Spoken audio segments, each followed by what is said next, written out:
Bom, esse é um projeto bem complexo, primeiro pelo tamanho e em relação à localização do corpo, né? A lateral da costela, a lateral do tronco inteiro, uma área bem sensível, e ele foi pensado para ser uma cobertura. Não sei se é possível ver direito, mas ali toda a parte da cabeça do besouro e das asas estão por cima de uma tatuagem de um punhal que ela tinha, que na verdade é o começo de um traço que ela fez só o comecinho com o tatuador e acabou parando no meio do processo, não estava ficando muito bom, então tem só uma linha muito apagada ali. Então eu criei esse projeto primeiro porque ela queria fazer esse besouro, né, um besouro Hércules como cobertura ali, e ele tem áreas mais escuras que favorecem a fazer essa cobertura, disfarçar as linhas ali que por sorte estavam bem claras, né, na parte onde a gente precisava cobrir. Então eu, para começar esse projeto como um todo, eu peguei a foto da lateral do corpo dela ali, desenhei por cima de uma forma que eu encaixasse o besouro para coincidir as áreas mais escuras dele sobre as áreas que precisavam fazer a cobertura, e assim disfarçando as linhas que estavam ali clarinhas, né? E também tem uma questão de que ela é uma cliente de São Paulo e eu moro no Rio, então eu vou ocasionalmente em São Paulo atender.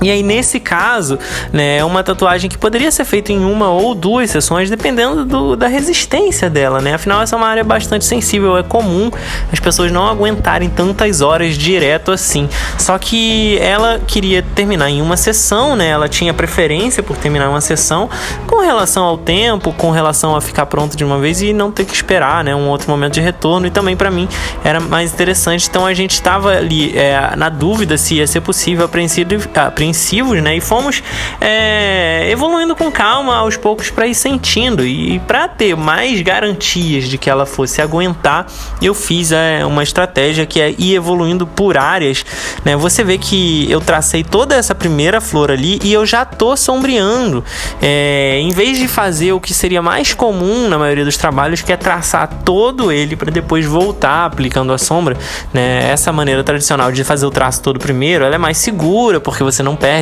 arrisca perder o stencil, apagar, tudo mais, mas depois que já traçou tudo, voltar para sombrear numa área que já está machucada e já ficou sensível pode ser muito mais incômodo. Então a estratégia que eu adotei foi essa, e terminando por blocos, de forma que cada parte que eu finalizo eu não preciso voltar mais. Então você vê ali, eu tracei toda a linha ali com uma liner 14, né? Esse desenho todo eu tô traçando com uma liner 14 para fazer os bolds, os destaques maiores, e uma liner de 5 para fazer os detalhes mais delicadinhos, os detalhes mais fininhos. Então o que acontece ali em cima, né, é que eu fiz os outlines mais grossos ali, os bolds para destacar a peônia ali, e depois eu vim sombreando com a minha pen, né? Eu faço a linha com a Stingray, né, e a pen eu uso para fazer a sombra. A minha pen é a Micron Equalizer Turbo e ela tem um sombreado bem macio, isso me favorece, né? Isso me ajuda nesse quesito. E eu usei preto puro em todas as partes mais escuras, né, as partes, né, de carapaça e tudo mais, e usei um pouquinho de um sume tonalizado clarinho ali só para essas partes onde eram mais cinza claro, as pétalas ali da peônia, mas muito pontual, muito localizado, para tomar cuidado também para não escurecer demais e dar essa diferenciação ali, né, das áreas de valores, das áreas mais claras e das áreas mais escuras do desenho. Então agora eu já tô entrando pelo corpo do besouro e você vê que eu também venho fazendo ali por áreas, né? Ao mesmo tempo que eu tô traçando toda a parte ali, começando pela parte traseira, entrando pelas asas. Assim que eu terminar de fazer essas linhas, eu já vou começar a sombrear para ficar faltando depois a peônia da parte de baixo ali. Então essa era uma área um pouco maior, e essa questão ali da costela, né? Ela tem uma série de particularidades. Você já tem uma dificuldade um pouco maior de pigmentar por causa da região. É uma região que é comum ter um pouco mais de gordura em algumas áreas, um pouco mais de flacidez ali na pele, que costuma gerar uma resistência maior, né, da agulha entrar na pele, ou seja, ela amortece mais a entrada da agulha, principalmente quando vai descendo ali no quadril, né, na parte de cima e bem próximo ali do tórax, ela é mais esticada, né, então para cada parte que você puxa, você vai para frente, se você vai para baixo, se você vai para cima, de acordo com a área do do desenho muda a sensibilidade da pele e você tem que ir adaptando de acordo com cada região, né? Tendo bastante atenção, porque tem algumas áreas onde, por exemplo, a costela é mais esticada, né? A pele fica mais esticada sobre a costela e ela fica um pouco mais fininha, então tem uma aderência maior, costuma pegar um pouco mais fácil, e à medida que você vai mudando ali, ou para a parte de cima, ali mais perto do sovaco, ou para a parte ali de baixo, né? Mais perto da cintura, enfim. Então eu tô terminando de fazer essas linhas. Eu dei uma valorizada ali, né? Uma engrossada em algumas partes com a Liner 14, já para deixar as linhas que afinam e engrossam do desenho das asas, né? Esse desenho que é como se fosse segmentos, né? Ela é como se fosse bem particionada assim, e aí vai começando mais grosso e dando uma afinada. Então eu comecei com a Liner 14 e depois eu vim com a Liner de 5, terminando a pontinha dessa linha, né? Em cada um dos segmentos ali da asa, você vê que eu faço esse engrossando e afinando ali para dar uma diferenciada bem bacana.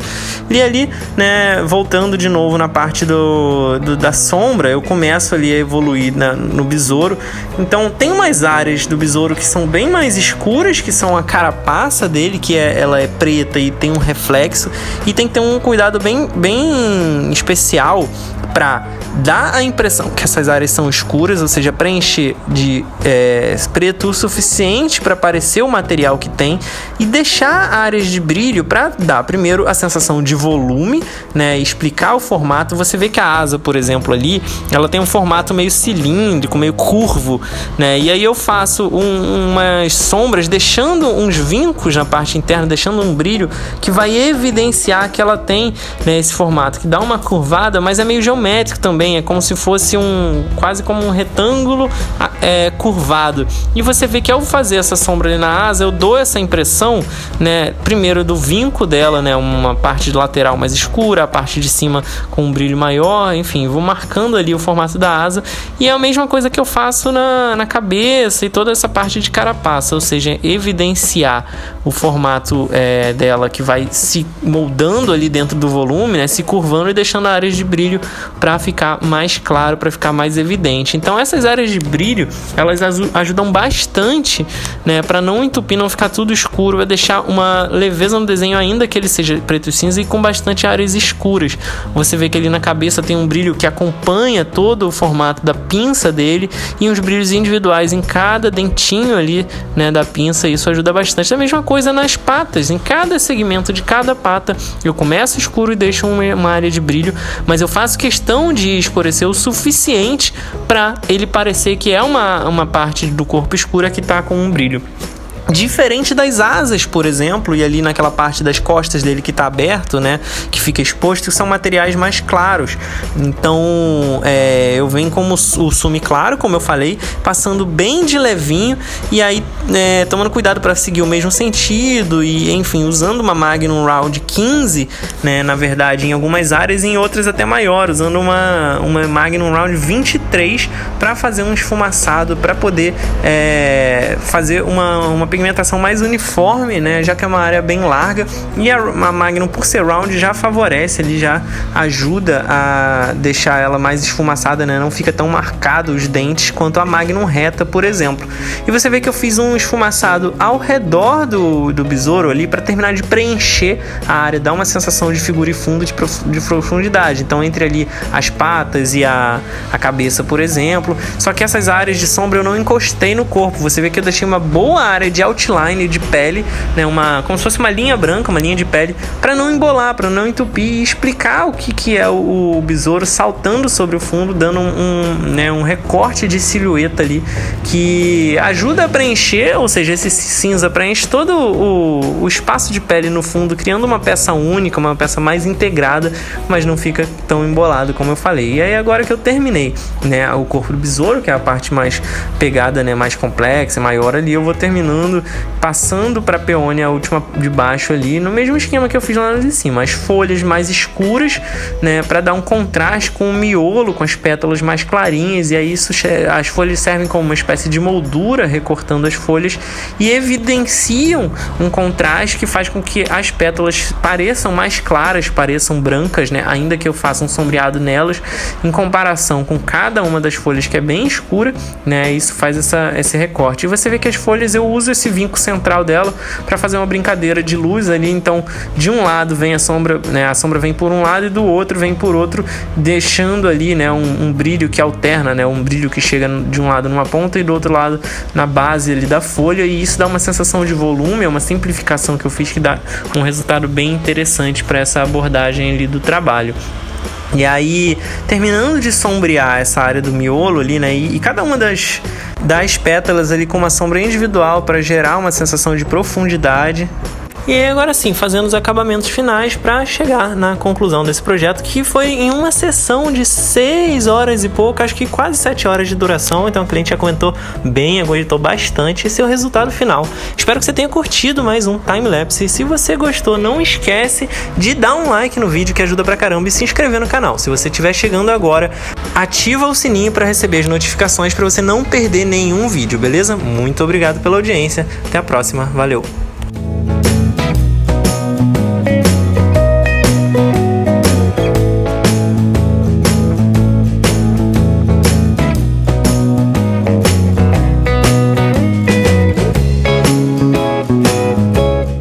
Se você gostou desse vídeo e quer ver outros como esse, se inscreve aqui no canal. É só clicar nesse logo redondo que tá aí na tela, dá um like no vídeo que é muito importante, compartilha com outras pessoas que você acha que também vão gostar, comenta aqui embaixo pra gente poder trocar ideia e, por último, dá uma olhada nesses 2 vídeos sugeridos aqui na tela. Pode ser que você também goste.